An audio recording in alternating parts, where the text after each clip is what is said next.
Hello प्यारे बच्चों। I hope आपकी स्टडी बहुत ही अच्छी चल रही होगी। आप लोगों को वीडियोस टाइम टू टाइम मिल रहे होंगे।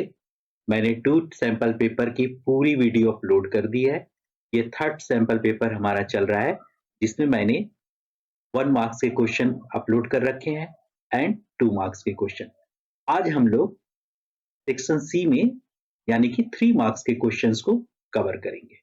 ठीक है, तो टाइम नहीं वेस्ट करते, हम लोग स्टार्ट करते हैं। तो हम लोग क्या देखते हैं, पहला question, √3 is a irrational number. अब ये मे बी √2 भी पूछ सकता है आपसे, √5 भी पूछ सकता है, √7 भी पूछ सकता है, तो आप लोग कंफ्यूज नहीं होंगे। आप एक याद रखेंगे तो इससे ये सब भी आप इजिली कर लेंगे। ठीक है, तो सबसे पहले हम क्या करते हैं, इसका मेथड क्या होता है। सबसे पहले हम इसको ले लेते हैं √3 को इरेशनल की जगह पे रेशनल। ठीक है, तो हमारा पहला क्या होता है टारगेट, कि हम √3 को रेशनल लेट कर लेते हैं। उसके बाद जो हम सपोज किए रहते हैं उसको गलत साबित कर देते हैं, मीन्स कंट्राडिक्शन जो है उसको कर देते हैं। ठीक है, एजम्पशन को रॉन्ग कर देते हैं, मीन्स ये कंट्राडिक्ट कर जाएगा। ठीक है, तो इसको कैसे हम लोग करेंगे, तो ध्यान से देखिए। तो फर्स्ट ऑफ ऑल हम क्या कर लेते हैं, लेट कर लेते हैं, let √3 is a rational. √3 is a rational number.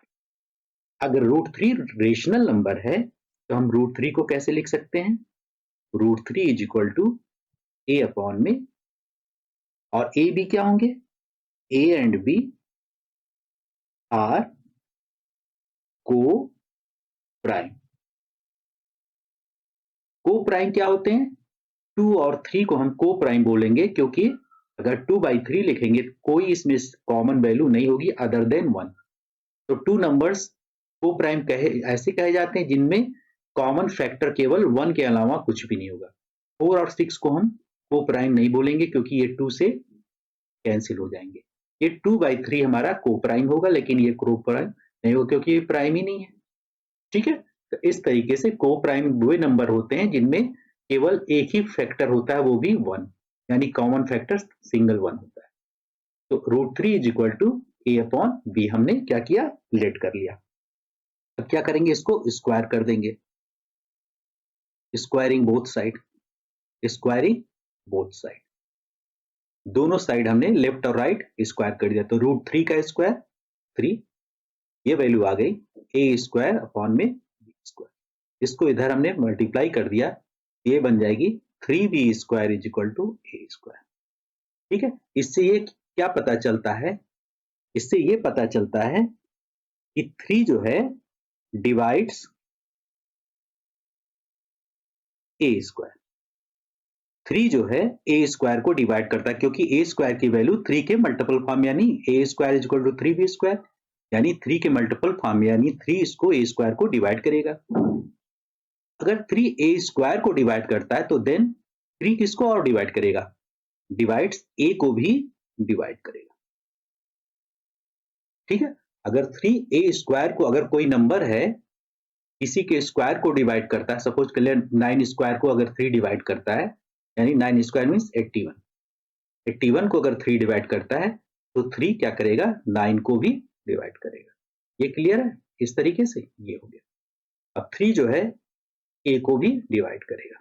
ठीक है, अगर 3 ए को डिवाइड करता तो ए जो है 3 के मल्टीपल फॉर्म में होगा। 3 अगर इसको डिवाइड करता है मीन्स ए की वैल्यू 3 के मल्टीपल फॉर्म में हम लिख सकते हैं ना। तो ए इज इक्वल टू हम यहाँ पे लिख सकते हैं ए इज इक्वल टू 3c, और इसकी वैल्यू ए की वैल्यू हम यहाँ पे इसमें पुट कर देंगे, जो हम यहाँ पे वैल्यू है यहाँ ए के प्लेस पे ये जो वैल्यू है इसमें पुट कर देंगे, तो क्या आ जाएगी 3b square is equal to a square के प्लेस पे 3c होल स्क्वायर, यानी 3b square is equal to 3 3 जा 9c स्क्वायर। ये 3 से 3 कैंसिल हो गई, तो इसको ऐसे भी लिख सकते हैं ना, 3c square is equal to b square. Same form में बन गया ना, जैसे ये था सेम ऐसे मैंने कर दिया। इससे क्या हो गया कि 3 जो है डिवाइड्स b स्क्वायर, अब इससे क्या हो गया, 3 जो है बी स्क्वायर को डिवाइड करेगा, देन 3 आल्सो डिवाइड्स बी। अगर 3 बी स्क्वायर को डिवाइड कर रहा है तो 3 बी को भी डिवाइड करेगा। अब इससे क्या पता चला, 3 ए को भी डिवाइड कर रहा है, 3 बी को भी डिवाइड कर रहा है। इसका मतलब 3 जो है ए और बी का कॉमन फैक्टर हो गया, यानी इससे हो जाएगा कि 3 इज कॉमन फैक्टर ऑफ, हम यहां लिख सकते हैं 3 इज कॉमन फैक्टर ऑफ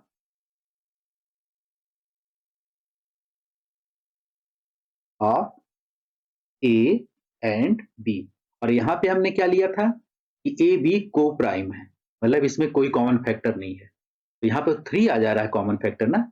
इसका मतलब जो हमने एज्यूम किया था वो एजम्पशन हमारा क्या हो जाएगा, रॉन्ग हो जाएगा। तो हम लिखेंगे तो आवर एजम्पशन रॉन्ग। जो हमने लेट किया था कि ये जो है हमारा रेशनल है, तो वो हमारा एजम्पशन रॉन्ग हो गया। तो हम इससे क्या कर सकते हैं, √3 इज इरेशनल, इरेशनल नंबर। ये हमारा उस तरीके से प्रूव हो जाएगा। इसी तरीके से आप √2 को ले सकते हैं, √5 को, √7 को। तो इस तरीके से ये हो गया। अब नेक्स्ट क्वेश्चन देखते हैं। नेक्स्ट क्वेश्चन में क्या कहता है, find the zeros of polynomial, क्या दे रखा है। अब देखिए ध्यान से, अगर पॉलिनोमियल px लिखा है तो इसको हम बोलेंगे पॉलिनोमियल ऑफ x। इसके जो टर्म होंगे इस तरीके से सपोज कर लिया x के फॉर्म में होंगे। यहाँ पे इसी तरीके से s के फॉर्म में दिया है तो हम इसको ps लिखें। ठीक है, ps is equal to 4s² minus 4s plus 1। ये कैसा पॉलिनोमियल है, इसकी डिग्री 2 है तो ये क्वाड्रेटिक पॉलिनोमियल है। तो इसके क्या निकालने, हमको जीरोस निकालने। तो जितनी डिग्री होती है उतने जीरो, यानी 2 जीरो जिसके होंगे। ठीक है, अब इसको हम क्या करते हैं, इसको फैक्टराइज करते हैं। तो ये होता है, हम क्या करते हैं, इसके s² का जो कोफिशिएंट होगा इसके इससे मल्टीप्लाई करते हैं। तो ये हो जाएगा 4 × 1, 4 आ गई वैल्यू। अब इसको हम क्या करते हैं, 2 पार्ट में डिवाइड करते हैं, जिससे इनकी वैल्यू क्या आ जाए, -4 आ जाए। ये बीच वाला टर्म इन दोनों के मल्टीप्लिकेशन से बनता है। तो 4 यानी हम बना सकते हैं 2 × 2 और दोनों को ऐड कर देंगे, 2 + 2 क्या मिल जाएगा, 4 मिल गया, जो ये बीच वाला मिल गया। तो यानी इन दोनों के प्रोडक्ट को हम ऐसा अरेंज करते हैं जिनसे इनकी वैल्यू ये हमें बीच वाली मिल जाए। अब क्या लिख सकते हैं इसको, 4s² minus 2s minus 2s plus 1, 2 मिलके क्या हो जाएंगे, -4 हो गया। इन दोनों में कॉमन क्या है, 2s कॉमन हो गया। अंदर क्या आ जाएगी, 2s माइनस 1। यहाँ पे क्या है, प्लस का साइन है तो बाहर कॉमन -1 हो जाएगा और ये वैल्यू हो जाएगी 2s माइनस 1। ठीक, अभी ये टर्म पूरा एक है, ये टर्म पूरा एक है। इन दोनों में कॉमन क्या है, 2s माइनस 1 और दूसरे में भी 2s माइनस 1। ठीक है, ये हो गया। अब एक बारी क्या करो, 2s minus 1 is equal to 0 कर दो। तो इससे क्या हो जाएगा, 2s is equal to 1, s की वैल्यू आ जाएगी 1/2। सिमिलरली इसका भी सेम ही आएगा, s इज इक्वल टू 1/2। दोनों के जीरोस क्या हो रहे हैं, सेम आ रहे हैं। ठीक है, दोनों के जीरोस जो आ रहे हैं सेम आ रहे हैं। अब अगर इसके जीरोस मान लिया एक अल्फा है एक बीटा है, तो जीरोस का सम क्या होता है, इसको क्या करा, दोनों के बीच में रिलेशन निकालना है। अल्फा प्लस बीटा क्या होता है, अगर हमारा पॉलिनोमियल जो है क्वाड्रेटिक ऐसे ax² plus bx plus c, ये अगर हमारा क्वाड्रेटिक पॉलिनोमियल है तो इसमें दोनों जीरोस का सम, इसमें एक जीरो आ गया हमारा, ये मान लिया अल्फा है एक बीटा है, तो इनका सम जो होता है अल्फा प्लस बीटा, दोनों जीरोस का सम जो होता है इनके दोनों क्या होता है, -b/a। s के कोफिशिएंट का नेगेटिव साइन अपॉन a, और प्रोडक्ट जो होता है वो होता है c/a, c/a। तो इसकी वैल्यू हम निकाल लें, alpha plus beta means -b minus b हमारा क्या है, यहाँ पे कंपेयर करिए, -b/a, b कितनी वैल्यू, यहाँ से अगर हम देखें 4s वाले से, 4s² -4s+1। ए हमारा हो गया 4, बी हो गया हमारा -4 और सी हो गया हमारा 1। अल्फा प्लस बीटा क्या होता है? -b -4 अपॉन ए। ये कैंसिल हो गया, वैल्यू आ गई -1। ठीक है। अब प्रोडक्ट क्या होता है? सी अपॉन में ए। सी हमारा क्या है? 1।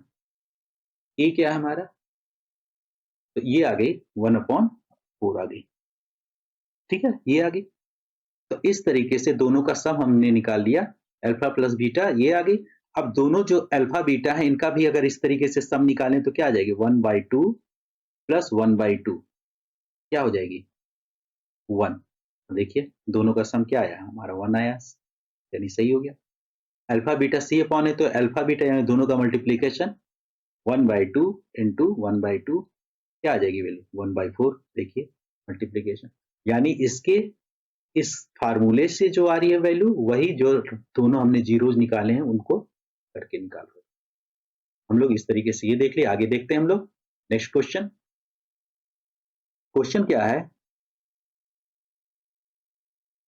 The coach of cricket team buys 4 bats 1 ball of 2025 2050 rupees में कितना 4 बैट खरीदा 1 बॉल खरीदा। ठीक है। सी बॉइज 3 बैट्स 2 बॉल कितने में खरीदा? Find cost of each bat and each ball की कॉस्ट निकालनी है। ठीक है। तो जो इसमें कहता है आस्क करता है, पूछता है, वही हम क्या करते हैं? लेट करते हैं, क्योंकि दोनों क्या है? डिफरेंट है।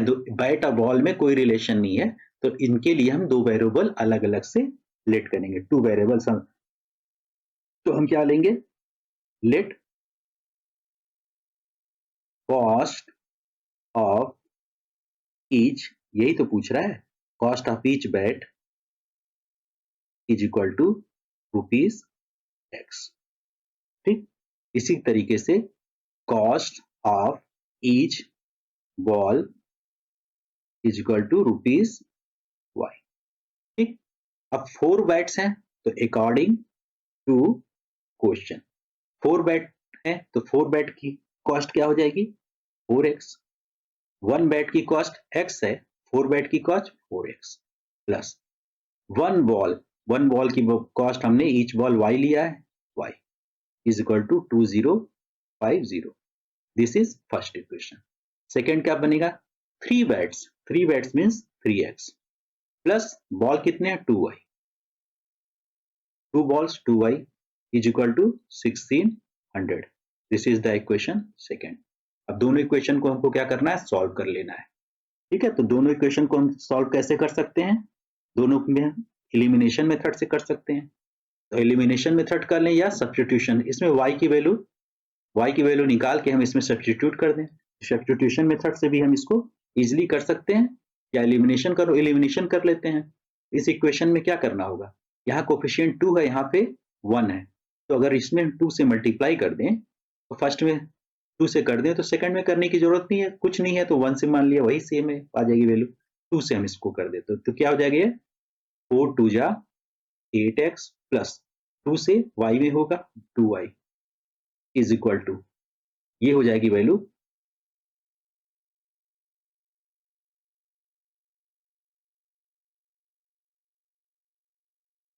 ये हो जाएगी 4100।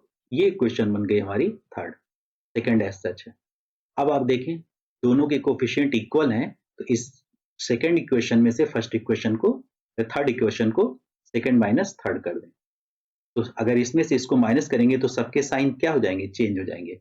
ये माइनस हो गया, ये माइनस हो जाएगा, और ये प्लस था ये भी माइनस हो गया। ये दोनों कैंसिल आउट हो जाएंगे। तो ये -8x है, ये 3x है, तो ये क्या हो जाएंगे? -5x। ठीक है। इज इक्वल टू, ये -41 है और ये 1600 है। इसको अगर हम माइनस कर दें,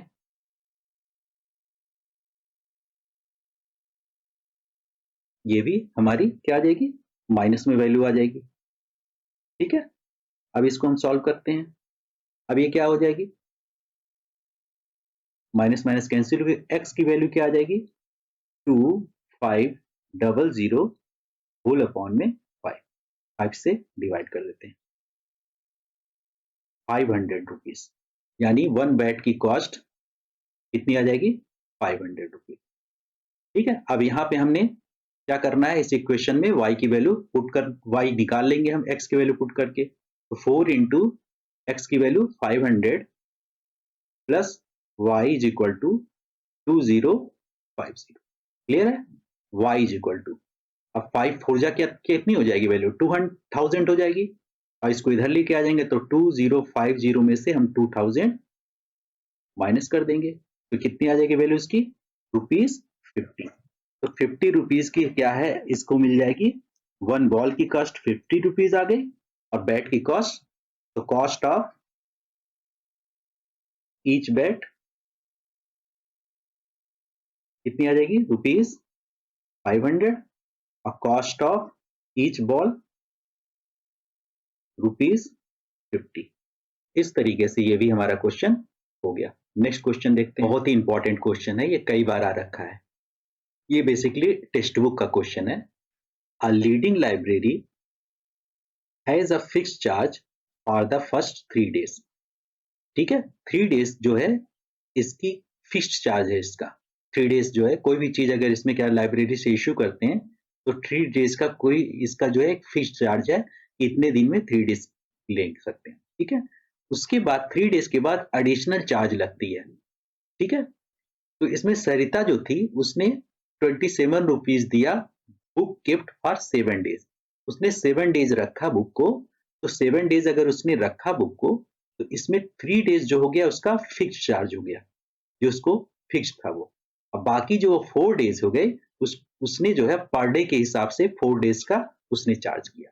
तो ये इसका बेसिकली कंसेप्ट है। ठीक है, तो फिक्स चार्ज इसकी हमारी लेट करेंगे इसमें, तो क्या क्या निकालना है इसमें पहले ये देख लेते हैं।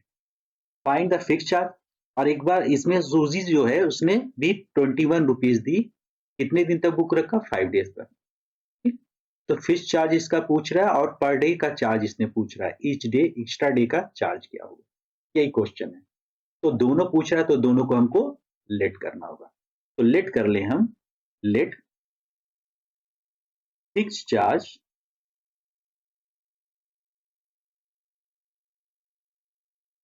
कितने दिन का? For 3 days. 3 डेज का फिक्स चार्ज सपोज कर लिया ₹X है। ठीक है, और चार्ज आफ्टर 3 डेज, 3 डेज के बाद जो है उसका चार्ज क्या है? Additional charge. ठीक, तो ये हो जाएगा, मान लिया ₹Y। क्लियर है? तो 3 डेज का चार्ज ₹X है। अब ध्यान से देखिए, सरिता जो थी उसने 27 रुपीज दी, कितने डेज के लिए? 7 डेज के लिए। तो फिक्स्ड चार्ज उसका ₹X लगा कितने दिन के लिए? अकॉर्डिंग टू क्वेश्चन जो है, तो ₹X जो है उसके चार्ज लगे 3 डेज के लिए, और रिमेनिंग उसके बाद कितने डेज बचे? 7 डेज में 4 डेज बटे, और उसके लिए उसने ₹X पर डे के हिसाब से दिया, वो सॉरी Y रुपीज, तो ये जाएगा 4Y is equal to 27। Total cost हमारे आगे 27, ये आ गई। दूसरे में क्या है, सूजी जो है उसने 21 रुपीज दी, कितने? 5 डेज के लिए। ठीक, तो 5 डेज में 3 डेज का हमारा फिक्स चार्ज हो गया। अब रिमेनिंग कितने बचे? 5 माइनस 3, 2 डेज। 2 डेज की चार्ज उसने पर डे के हिसाब से Y रुपीज के हिसाब से 2Y दिया इसने। ये हो गई हमारी 21। This is equation second. अब दोनों इक्वेशन में देखें हम, x के कोफिशिएंट इक्वल हैं, तो हम क्या कर दें, इक्वेशन 1 -2 कर दें। तो ये क्या हो जाते हैं, इसके साइन जो है चेंज हो जाते हैं जब हम माइनस करते हैं।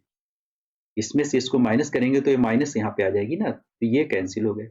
अब यहाँ 4y है, यहाँ पे 2y है, तो दोनों को माइनस कर देंगे, 2y इज इक्वल टू, ये वैल्यू आ गई 6, therefore y is equal to 6/2 means 3। तो यानी इसकी जो है 1 डे की कॉस्ट पर डे के हिसाब से 3 रुपीज देना पड़ा। अब हम क्या करें, किसी एक इक्वेशन में y की वैल्यू पुट करके x निकाल लें।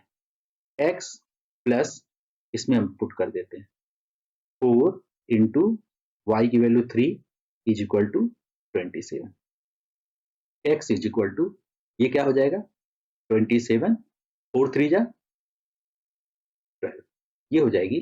दोनों को जब हम माइनस कर देंगे एक्स की वैल्यू आ जाएगी 15, यानी फिक्स्ड चार्ज जो हो गया 3 डेज के लिए ये हो गया ₹15 जो हमने एक्स निकाल दिया।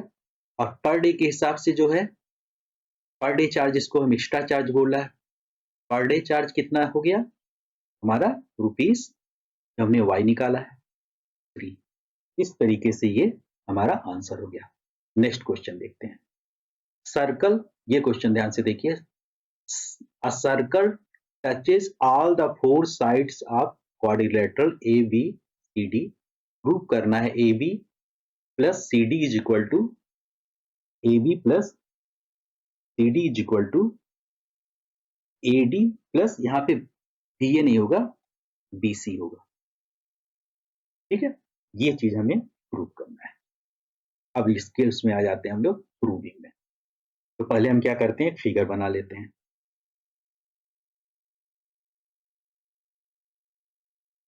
ये हमारा हो गया इस तरीके से एक फिगर हमने बना लिया। इसमें एक सर्कल जो है सबको टच कर रहा है।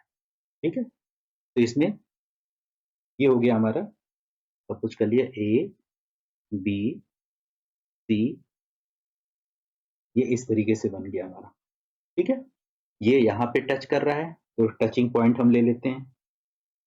ये यहाँ पे टच कर रहा है तो ये मान लिया पी पे टच कर रहा है, दूसरा यहाँ पे क्यू पे,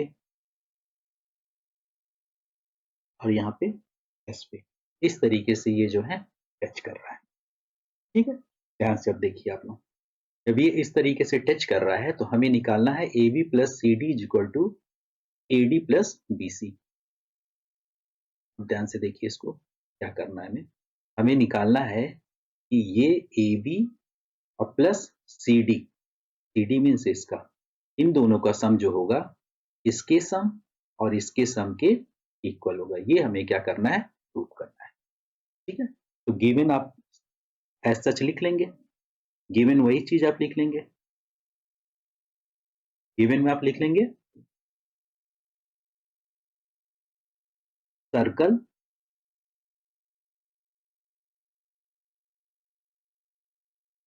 touches sides of A, B, C, D at ABCD को P, Q, R, S पे टच कर रहा है ना, P, Q, R and, clear हो गया, ये हो गया। गिवन के बाद टू प्रूव, हमें प्रूव क्या करना है, प्रूव में AB प्लस सी डी, यही ना, A B plus C D is equal to A D plus B C, ये हमें प्रूव करना है। ठीक है, कंस्ट्रक्शन में तो इसमें कुछ है नहीं, अब डायरेक्ट हम आ जाते हैं प्रूफ पे। अब ध्यान से देखिए, ए बी जो है, ए बी अगर देखें तो कहां पे है, ए बी ये है, तो ए बी बेसिकली किससे किससे मिलके बना है, ए बी किससे किससे मिलके बना है, ए बी बना है एपी और बीपी से। तो अब ध्यान से देखिए इसमें, ठीक है, क्लियर कर दे रहे हैं तो आके क्लियर हो जाए आप लोगों का। ध्यान से देखिए, ये हमारा जो ए बी है, इसमें एपी, ये ए जो है एक्सटर्नल पॉइंट है, इससे एक टेंजेंट ये एएस है और एपी है, यानी एपी एएस इक्वल होंगे। इसी तरीके से बी से हमने टेंजेंट ड्रॉ किया, ये टच कर रहा है तो टेंजेंट हुआ ना, तो ये बीपी जो होगा बीक्यू के इक्वल हो जाएगा। सी से टेंजेंट है सीक्यू इसके, तो यानी ये इसके इक्वल, ये इसके इक्वल, ये इसके इक्वल, ये इसके इक्वल, क्योंकि सब क्या है, टेंजेंट्स हैं। तो ए बी के साइड में जो पहले पढ़ रहा है उसको हम ले लेते हैं, ए बी को हम तोड़ें अगर ब्रेक करें तो एपी पड़ेगा और बीपी पड़ेगा। तो अब ये किसके इक्वल लिख लेते हैं, एपी जो है, एपी किसके इक्वल हो जाएगा, ए एस के। टेंजेंट इक्वल होते हैं ना, अगर एक्सटर्नल पॉइंट से हम ड्रॉ करते हैं। ये हो गया हमारा फर्स्ट इक्वेशन। तो ए बी को हमने एपी और बीपी में लेंगे, अब बीपी भी लिख लेंगे या पीबी। पीबी किसके इक्वल हो जाएगा? बीक्यू के। पीबी बीक्यू के equal.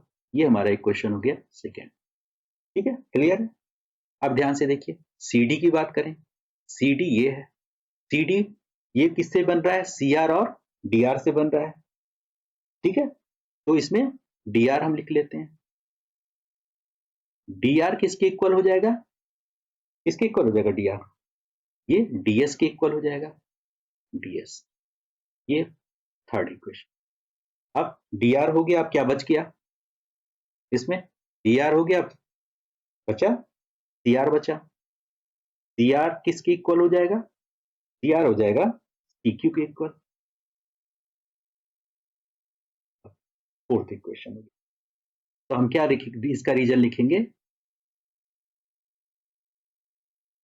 Tangents from external point to a circle are in equal length, equal length। ठीक है, तो इन सब का रीजन हो जाएगा ये कि किसी एक्सटर्नल पॉइंट से जितने भी टेंजेंट होते हैं उनकी लेंथ इक्वल होती है। अब इसमें क्या कर दो, आप सभी को ऐड कर दो। 1 + 2 + 3 + 4, इन सबको क्या कर दो, आप ऐड कर दो। तो लेफ्ट साइड का लेफ्ट साइड ऐड होता है, राइट साइड का राइट साइड ऐड होता है। अब इसमें आप लिख लो क्या हो जाएगा? AP + PB + DR + CR is equal to AS + BQ + DS + CQ। ये सब इधर के इधर ऐड कर दिए, इधर के इधर ऐड कर दिए। ठीक है, अब ध्यान से देखिए, AP ठीक है, AP को जो है, AB किससे बन रहा है? AP + BP से, यानी इसके जगह पे हम लिख सकते हैं AP + PB मिलके हो गया AB, यानी ये आ गया वैल्यू, प्लस DR और CR मिलके क्या हो जाएंगे? ये DR और CR मिलके हो जाएंगे CD इज इक्वल टू, इसी तरीके से AS और BQ मिलके क्या? AS,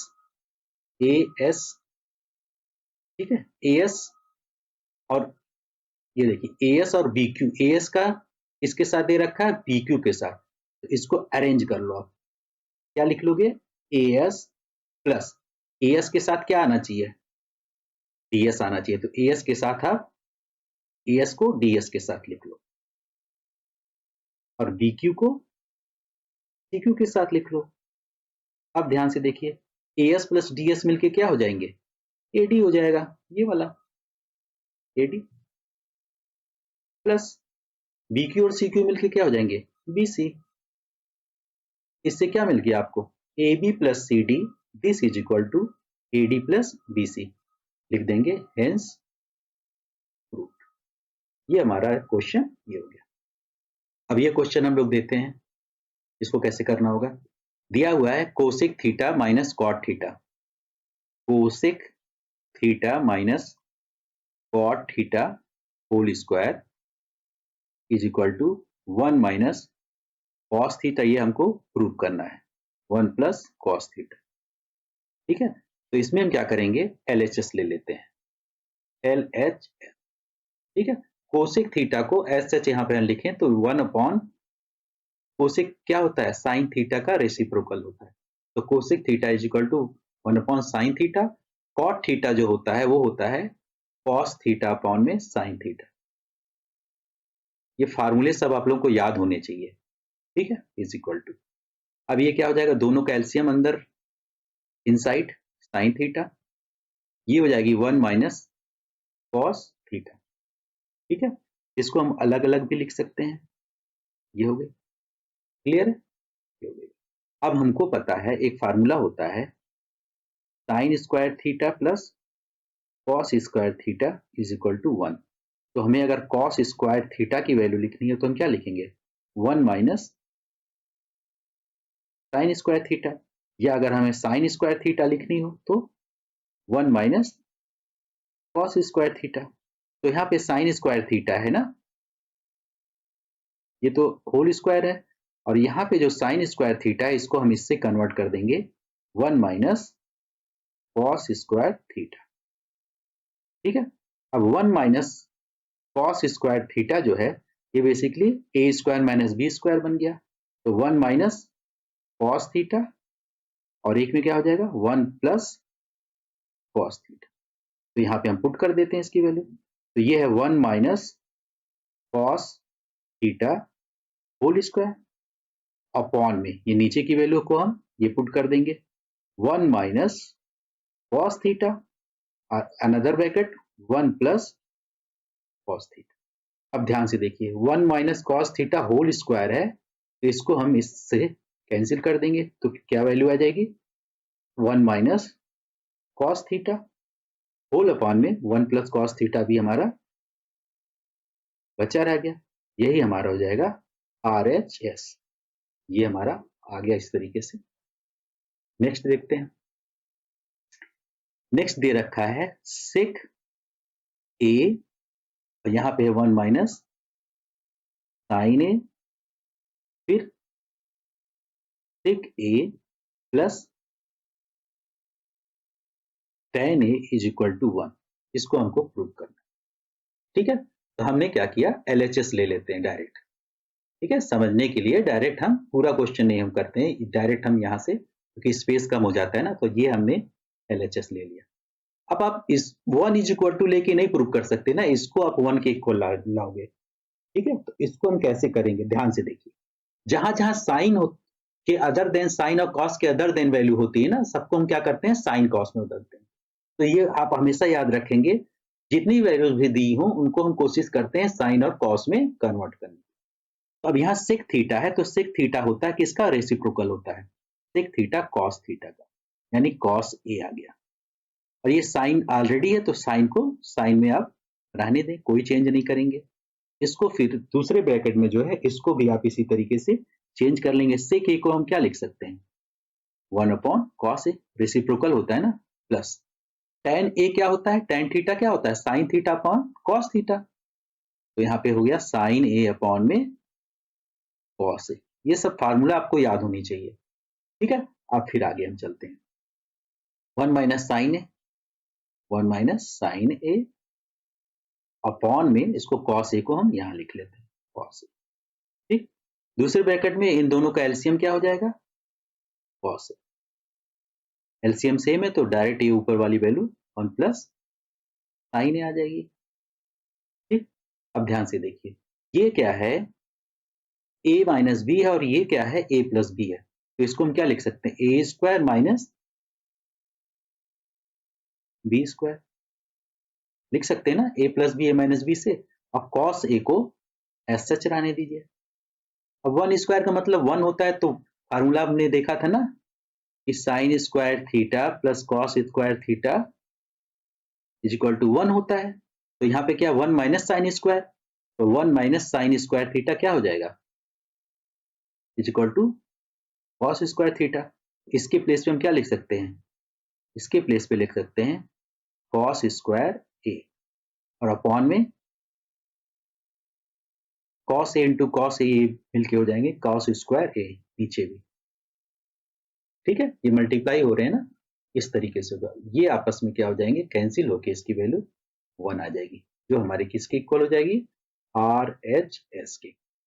इस तरीके से ये भी क्वेश्चन हमारा हो गया। अब इसमें देखते हैं नेक्स्ट क्वेश्चन। नेक्स्ट क्वेश्चन में क्या कह रहा है, अ bag contains 6 red balls and 4 black.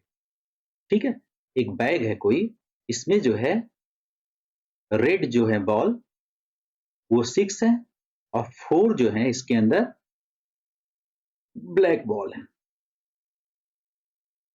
ठीक, अब इसमें से एक बॉल को रैंडमली फ्रॉम अ बैग, एक बॉल को हम रैंडमली ड्रॉ कर रहे हैं, एक बॉल को निकाल रहे हैं, तो टोटल बॉल क्या हो जाएंगे, यानी टोटल बॉल को हम बोलते हैं टोटल पॉसिबल आउटकम। टोटल कितने हो गए, 6 और 4 मिलके हो जाएंगे टोटल 10। ठीक है, टोटल बॉल अगर 10 है तो इन्हीं 10 में से पूरा निकालना है ना, तो टोटल कितनी पॉसिबिलिटी होंगी, हर एक को अगर एक एक निकालें तो 10 पॉसिबिलिटी हो गई।